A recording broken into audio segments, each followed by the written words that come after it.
शुभ सकाळ दर्शक बंधु स्वागत जनाऊँ आमर यही न्यूज चैनल को आसतु आज देश विदेशर घटुवा प्रमुख खबर विषय आलोचना करवा। ता पूर्व जदि चैनल नुआ छंती तेबे चैनल को सब्सक्राइब करी पाखरि थिया बेल आइकन को ऑन कर दियंतु एवं आपण केउ जिल्लारू खबरटी को देखुछंती कमेंट बॉक्स रे निश्चित जणांतु। तेबे चलंतु डेरी न करी खबर उपरे नजर पकाएबा। आसंता 24 ताई दक्षिण और पश्चिम ओडिशा रे अधिक शीत आहरी 2 ରୁ 3 डिग्री खसिपारे रातिर पारद। आसंता 24 तारिख जाए दक्षिण और पश्चिम ओडिशा रे अधिक शीत होब। उपकूल ओडिशा रे अपेक्षाकृत कम शीत रहिब। कोरापुट फुलबाणी बौद्ध भवानीपाटना झारसुगुड़ा और अनुगुल रे प्रबल शीत होइपारे।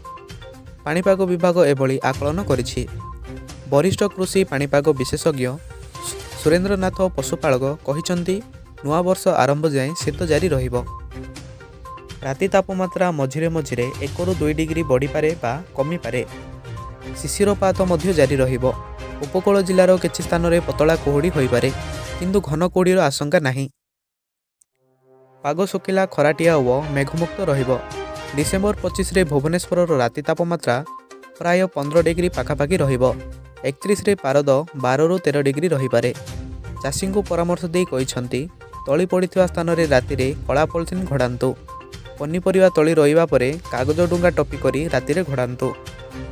खरादिनिया ग्रीष्म प्रभाव अदिनिया पागरू रक्षा पाई खरादिनिया धान तली पकांतु। बिहन को 12 घंटा बतुराइबा परे एहाकू छाणी अखारे घोड़ाई रखंतु। गजा बाहरिले कादुआ तली घेरारे पकांतु। गुरुवार राज्यर 11टी स्थानर तापमात्रा 10 डिग्री तले थिला। सबुठु ठंडा स्थान रहिथिला जी उदयगिरी। एठारे पारद 4.3 डिग्री थिला। कलाहांडी रे मंथर गति रे चलीती धान किणा। कलाहांडी जिले में धानर अभावी बिक्री देखा मिली। जिले में गत नवेम्बर 29 रु खरीफ धान पाई मंडी शुभारंभ होइतिला। इतिमध्य 20 दिन बीती जाइतिले मध्य जिलार समस्त मंडी खोली पारि नाही। जाहाकु नै चाषी मध्य तीव्र उद्वेग प्रकाश पाइछि।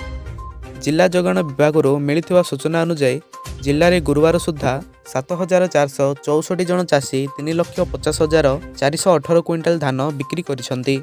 केवल गुरुवार गोटे दिन में 1987 जन चाषी 92,087 क्विंटाल धान उठाण होइछि। गत वर्ष एही तारीख में 10,366 चाषी 4,77,012 क्विंटाल धान बिक्री कर सारी। यही तथ्य को देखिले गत वर्ष ठारू बहु पचरे धान क्रय चली।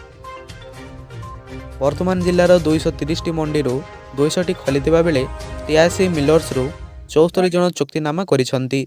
जिला को प्रथम पर्याय रे 36,58,000 क्विंटाल धान टार्गेट आसीछि। वर्तमान जिले में अनेक चाषी धान अमल करी खलारे ओ मंडी रे रखिछंती। केबे मंडी चलियो व चाषी धान उठिबो ताहा देखिबाकू बाकी रहिला। अन्य पक्षरे धान किणा मंथर तथा अव्यवस्था को नहीं शुक्रवार बीजेडीर packet fighting team Junagarh block रो विभिन्न मंडी परिदर्शन करी धान संग्रह तदारख करथिले। ओडिशा भारतर अभिवृद्धि इंजिन हेबा पई आगोकू बढ़ुछि। ओडिशा भारतर अभिवृद्धि इंजिन हेबाकू प्रस्तुत। ओडिशा निवेशक सम्मेलन होउछि दीर्घकालीन सहभागिता गठन करिवार एक मंच जहाँ निवेश उद्देश्य को भूमिगत फलाफल रे परिणत करिवो। हैदराबाद रे ओडिशा निवेशक सम्मेलन में मुख्यमंत्री मोहन चरण माझी यह कहिसंती। मुख्यमंत्री कहिथिले जे नीति स्थिरता प्रतियोगितामूलक मूल्य एवं एक सहज शासन ढांचा माध्यम राज्य निजक भविष्य ପାଇଁ प्रस्तुत करुछि। शिल्प नेता मानक सहित सीधा सड़क संपर्क स्थापन ओडिशार विविध शिल्प इकोसिस्टम को प्रदर्शन एवं उदयमान क्षेत्र गुड़िक निवेश निष्पत्ति को त्वरान्वित करने उद्देश्य ओडिशा निवेशक सम्मेलन आयोजन करा जायथिला। एही कार्यक्रम रे नूतन निवेश सुजोग अनुसंधान सहभागिता को सुदृढ़ करिबा मूल्ययुक्त एवं निजुक्ति मुक्ति शिल्प अर्थनीति आड़को ओडिशार परिवर्तन को समर्थन करिबा पई कंपनी शिल्प सेवा एवं व्यवसाय चैम्बर वरिष्ठ नेतृत्व को एकत्रित करा जायथिला।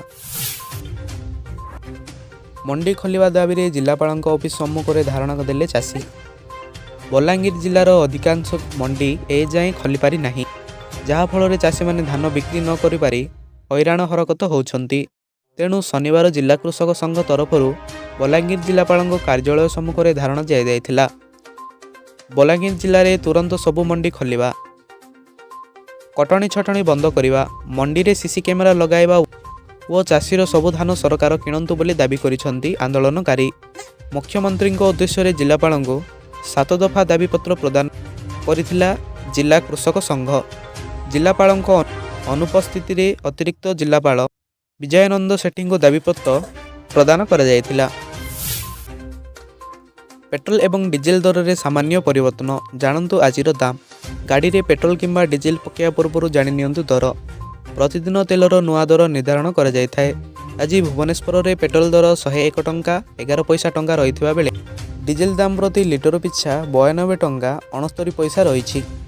सेहीपरि जिले में पेट्रोल लिटर पिछा 94 टंका 77 पैसा और डीजेल दर 87 टंका 76 पैसा रही। मुंबई में पेट्रोल लिटर पिछा 103 टंका 54 पैसा रही बेले डीजेल लिटर पिछा 90 टंका 3 पैसा रही। सेहीपरि कोलकाता रे पेट्रोल दर 105 टंका 41 पैसा थिबा बेले डीजेल दर 92 टंका 2 पैसा रही। चेन्नई रे पेट्रोल दर 100 टंका 80 पैसा थिबा बेले डीजेल दाम 92 टंका 39 पैसा रही। प्रत्येक दिन सकाळ 6टारे पेट्रोल एवं डीजेल दाम रे परिवर्तन होता है।